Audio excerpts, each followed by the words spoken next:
BNP জামাতের কর্মীদেরকে আওয়ামী লীগের নেতা কর্মীরা কুপিয়ে হাসপাতালে পাঠিয়েছে।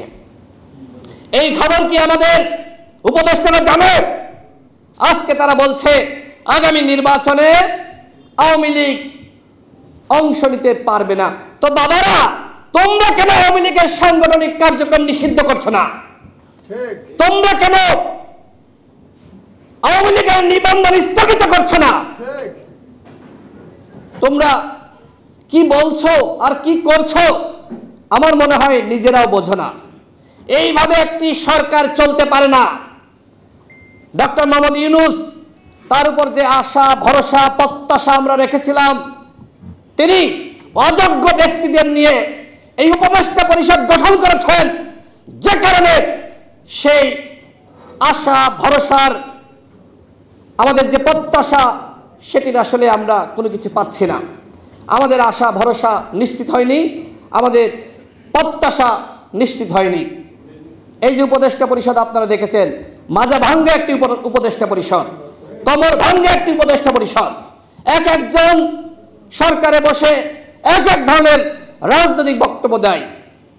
আপনারা যদি রাজনৈতিক দল গঠন করতে চান তাহলে পদত্যাগ করেন, আর যদি দল গঠন করার এত খায়েশ থাকে তাহলে কেন উপদেষ্টা হলেন? কেন?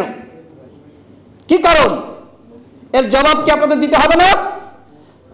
অন্তর্বর্তীকালীন সরকার একটি নিরপেক্ষ সরকার। বিভিন্ন সাইজ আর কালারের 250-টিরও বেশি ডিজাইন অপশন নিয়ে ওয়ালটন স্মার্ট ফ্রিজ, বোঝে আপনার প্রয়োজন। এই সরকারের কোন উপদেষ্টা যদি কোন দল গঠনের সাথে জড়িত হয় তাকে আগে পদত্যাগ করতে হবে। ক্ষমতার চেয়ারে বসে দল গঠন করা যায় না, যাবে না, সেটি এদেশের জনগণ মানবে না। ডক্টর মোহাম্মদ ইউনূস 2007 সালে নাগরিক শক্তি নামক একটি দল গঠন করেছিলেন। কয়েক মাসের মাথায় তিনি আবার সেটির সমাপ্তি টেনেছিলেন। দল গঠন যে এত সহজ না সেইটা কিন্তু আমাদের প্রধান উপদেষ্টা জানে। এখন আবার জনগণ মনে করছে যে সেই সময় যেহেতু তিনি ব্যর্থ হয়েছেন, এখন হয়তো নতুনভাবে তিনি দল গঠনের জন্য পিছন থেকে ইন্ধন যোগাচ্ছেন। আমরা এটি বিশ্বাস করি না, কিন্তু এটি অনেকে বলছে। আমি মাননীয় প্রধান উপদেষ্টাকে বলবো, আপনার অবস্থান ক্লিয়ার করেন। এই যে দল গঠনের আলাপ আলোচনা চলছে, আপনি এই দল গঠনের সাথে জড়িত আছেন কিনা, আপনার কোনো ইন্ধন আছে কিনা, আপনার কোনো সহযোগিতা আছে কিনা, সেটি আপনাকে ক্লিয়ার করতে হবে। এই অভ্যুত্থানের নায়ক কারা, মালিক কারা? আমাদের সভাপতি নুরুল হক নূর, আপনারা দেখেছেন যে তিনি এই অভ্যুত্থানের সময় বলেছিলেন এই সরকারের 90% পতন হয়ে গেছে, তোমরা 10% ধাক্কা দাও। আমাদের 11 জন শহীদ হয়েছে, আমাদের অসংখ্য সহযোদ্ধা গুলিবিদ্ধ হয়েছে, আমাদের অসংখ্য সহযোদ্ধা তারা ক্ষতির শিকার হয়েছে, নির্যাতন নিপীড়নের শিকার হয়েছে, গ্রেপ্তার হয়েছিলেন। আজকে আমরা দেখলাম যে একটি উপদেষ্টা পরিষদ গঠিত হয়েছে। সেই উপদেষ্টা পরিষদ হলো একটি একপাক্ষিক উপদেষ্টা পরিষদ। আমরা এই সময় বলেছিলাম জাতীয় সরকার গঠন করেন।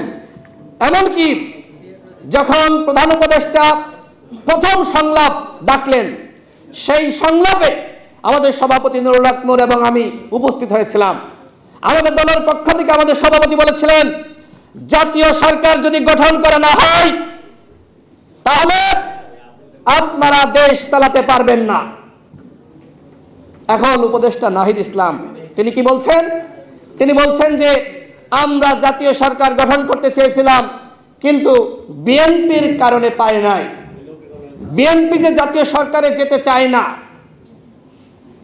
আপনারা ওই সময় কেন বললেন না? কেন আপনারা সংবাদ সম্মেলন করে বললেন না যে আমরা জাতীয় সরকার গঠন করতে চাই, আমরা দেশের জনগণের সহযোগিতা চাই, এই রাষ্ট্র বিনির্মাণে রাষ্ট্রকে সুসংগঠিত করার জন্য জাতীয় সরকারের কোনো বিকল্প নাই। আপনারা বলতেন বিএনপি চাইনি বলে আপনারা চাননি। আমি মনে করি এইটা মূলত বিএনপির ঘাড়ে বন্দুক রাখা এবং বিএনপির উপরে ব্যর্থতার দায় চাপানোর অপচেষ্টা। দেখেন বিএনপির মহাসচিব যে বক্তব্য দিয়েছে, যদি আপনি রাজনৈতিকভাবে এই বক্তব্যের বিবেচনা করেন, এই বক্তব্যে কোনো ভুল নাই। একই বক্তব্য জামাতের আমিরও দিয়েছেন।